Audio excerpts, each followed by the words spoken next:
the shaded lines at the end is the... Ko hoki mai te ao ohanga Māori ki te kāinga I whānau mai ai te whetereihana o ngā uepu Māori. He mea whakahirahira tēnei kia mātou kia te Arawa. I te mea hoki tēnei kaupapa FOMA I tīmata kē mai I roto I a te Arawa. I raro tonu I ngā whakahaere a te Arawa Trust Board I ngā tau waru te kau.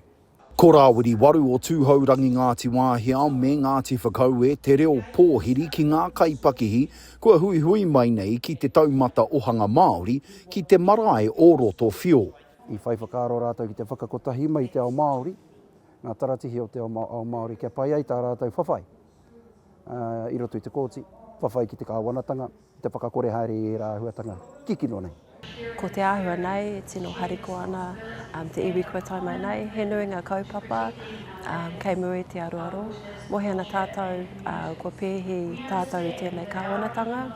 Nā reira, ko te tūmanako kei te whai he huarahi hei orunga mā tātou I roto I nei rangi.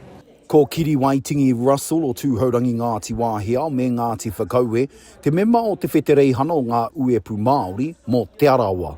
I think that we are capable of actually doubling where we are presently. I think that we can do that through collaboration. I think it's becoming more and more obvious that we need a younger Māori with more technical skills to be involved in our ohanga. We have the opportunity to move beyond focusing in the primary sector and just being exporters to actually exporting our human capital. And I really think that ensuring that there is a place and our young people are welcomed and have an opportunity to contribute, we'll see that there'll be exponential growth. I roto I te whakaitanga penetanga, te Rotorua Township Agreement kei reira e mea ana. Hei pāinga mō ngā iwi katoa o te ao. E tika ana ko tai mai te iwi o kānata. Te iwi take o kānata, ki wāinga nui I a tātou. Te iwi Māori, nā reire mihi atuna ki a rātou I whai whakaaro nui mai. Ki te titiro, I te whakarongo, ki te ako I te ho ngā huatanga. Hei utanga mā rātou, ara, ki te kāinga. Ki te tāparahia tēnei hui ngā tangata I te tua paparawa o te ohanga o te ao Māori ki te waru, te kau piriona tāra, me mutu te papaki ngutu, me mahi I te mahi pakihi. Roihana Nuri, Aukaha.